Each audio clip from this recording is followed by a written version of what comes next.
नमस्कार, मैं हूं टीपी पांडे। आप देख रहे हैं टीपी एक्सप्रेस। आगे बढ़ने से पहले आपसे एक छोटी सी गुजारिश है कि अगर अभी तक आपने हमारा चैनल सब्सक्राइब नहीं किया है तो इसे कृपया सब्सक्राइब कर लें। एक बेल आइकन का बटन होता है, उसे दबा देंगे तो आपको इसके नोटिफिकेशन वीडियो अपलोड होने के बाद मिलते रहेंगे। और अब आते हैं आज के मुद्दे पर। किसान एक बार फिर से आंदोलित हैं। 7 महीने इस आंदोलन को गुजर गए, लेकिन अभी तक स्थिति जस की तस है। कोई इसका समाधान नहीं निकला है। न यहाँ सरकार झुकने को तैयार है, न यहाँ किसान झुकने को तैयार है। दिल्ली, हरियाणा, पंजाब, कुछ जगहों पर से आपने तस्वीरें देखी होंगी। हरियाणा में झड़पें भी हुई, बैरिकेड तोड़ दिए गए, और ये बीजेपी शासित राज्य में हुआ। अब इसका भी हम सोचेंगे।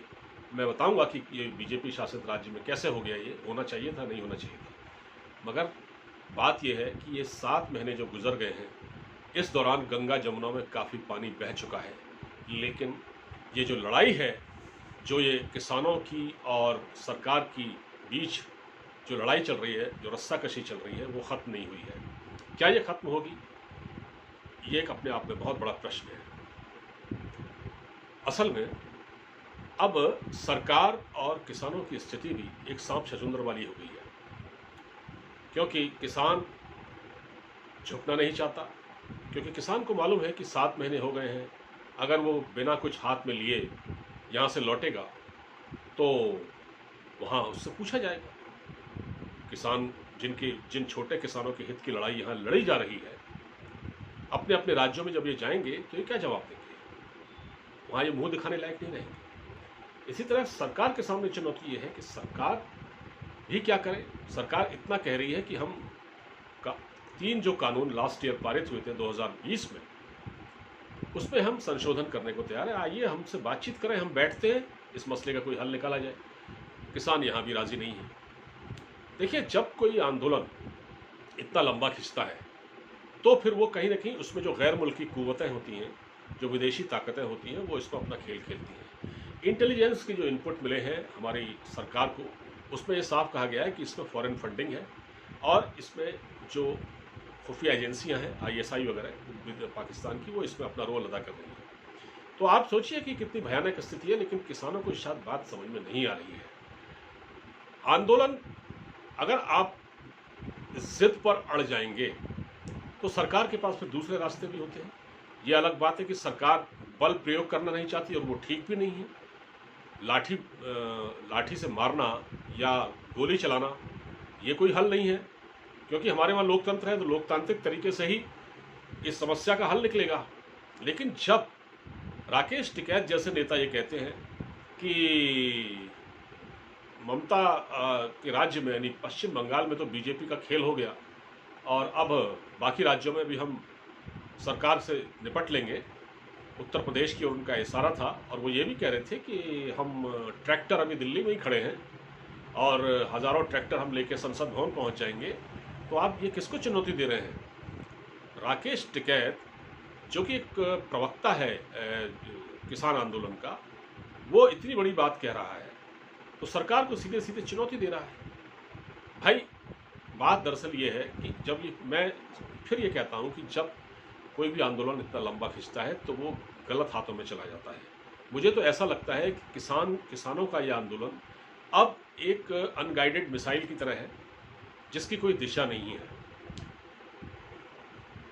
26 जनवरी को जो वाकया हुआ था, आपको मालूम होगा, कुछ अराजक तत्वों ने इस आंदोलन की आड़ में लाल किले पर झंडा फहरा दिया था जाकर, जिसकी खबर दुनिया भर में फैल गई, वीडियो वायरल हो गया, सरकार को बदनामी झेलनी पड़ी, सरकार पर सवाल उठे।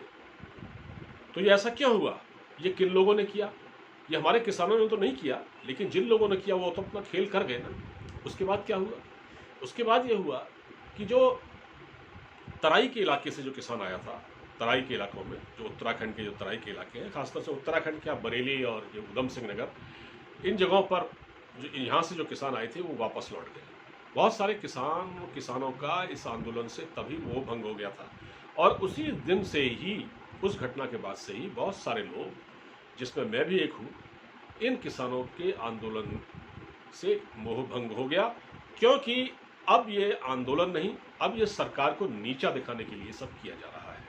जब सरकार ये कह रही है कि आइए बातचीत करते हैं, हम संशोधन करने को तैयार हैं, तो फिर आप बातचीत करना ही नहीं चाहते। मतलब या तो आपको सरकार पर भरोसा नहीं है, इसके तो दो मतलब होते हैं ना, या तो आपको सरकार पर भरोसा नहीं है, या आप के पीछे जो कुछ कुव्वतें काम कर रही हैं, जो ताकतें काम कर रही हैं, वो आपके आंदोलन को सफल नहीं होने देना चाहते, और आप इस चीज़ को समझ ही नहीं पा रहे हैं।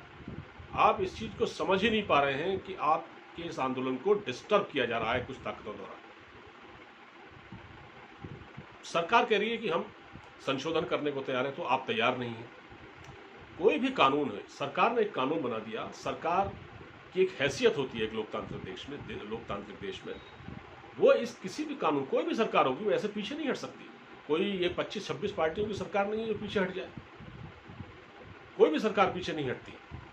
तो अब सरकार के सामने ये चुनौती है कि सरकार देशवासियों के सवालों का जवाब दे। कि सरकार से पूछा जा रहा है कि भाई आप इस आंदोलन को ढंग से इसको टैकल नहीं कर पा रहे हैं, और किसानों के सामने ये भी है कि किसान जब ये आंदोलन अगर मान लो सफल नहीं हुआ, उनके हाथ कुछ नहीं लगा, देखिए सरकार तो पीछे नहीं हटेगी, संशोधन हो सकते हैं, लेकिन ये रास्ता निकलेगा, रास्ते को निकालना चाहिए।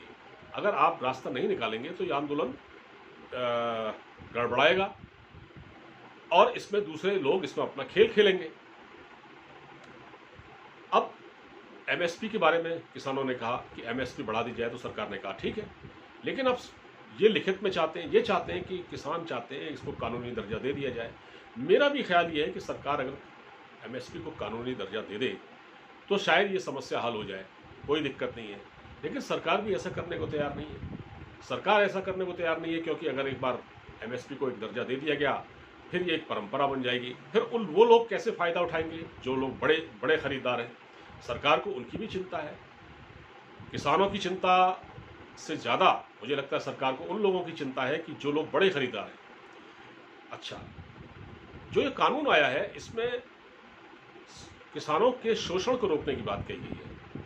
किसान जो अपनी उपज है उसको मूल्य नहीं मिलता, मंडियां इतनी है नहीं है देश में, जो मंडियां हैं मंडियों की संख्या कम है।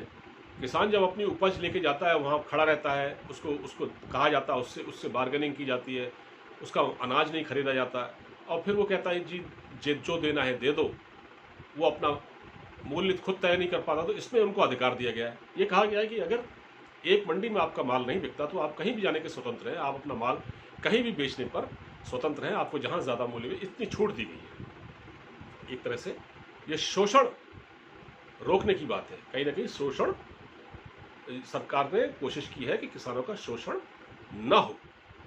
अब बिहार में आपको मालूम होगा कि बिहार में 2006 में सरकारी मंडियां खत्म कर दी गई थी। जैसे बाकी राज्यों में है ना, बिहार में 2006 में ही खत्म कर दी गई थी। इसके पीछे था कि विदेशी निवेश आएगा और यहाँ अच्छी फार्मिंग होगी, लेकिन कोई निवेश नहीं आया। जब निवेश नहीं आया तो वहाँ पर गरीबी बढ़ी। जो दूसरे उस राज्य के जो मजदूर थे दूसरे राज्यों को जाने लगे, वहाँ लोग, किसानों के पास पैसा नहीं था। आज भी किसान को अपनी उपज का सही मूल्य नहीं मिलता है।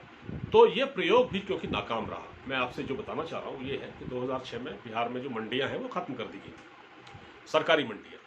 तो कोई निवेश नहीं आया बाहर से, किसानों की हालत जैसी थी वैसी ही रही। तो किसानों को इस बात का कहीं ना कहीं डर है कि ये जो कानून है वो क्या किसानों के हित के लिए है या नहीं है, क्योंकि अतीत का जो अनुभव है वो ठीक नहीं है। बिहार का उदाहरण मैंने आपको दिया। ये सारी चीज़ें हैं। मुझे लगता है सरकार को एक बार किसानों से बात करके किसी भी तरह से इस सारी गलतफहमी को दूर करना चाहिए जो उनके मन में बैठी हुई है, वरना ये आंदोलन बड़ा हो रहा है और इस पर न तो किसानों का फ़ायदा है न सरकार का। और अभी चुनाव आने वाले हैं तो सरकार को वहाँ भी जाना है, वहाँ भी जवाब देना है। और किसान कह चुके हैं कि अब वो अगर उनके साथ नाइंसाफ़ी हो रही है लगातार तो इसका बदला वो सरकार से लेंगे। अब देखना है कि ये सरकार को तय करना है कि वो कैसे इन किसानों को मना पाती है। आपको ये वीडियो अच्छा लगा हो तो उसको शेयर कीजिएगा। तो मुझे इजाज़त दीजिए, अपना पूरा ख्याल रखिए। नमस्कार।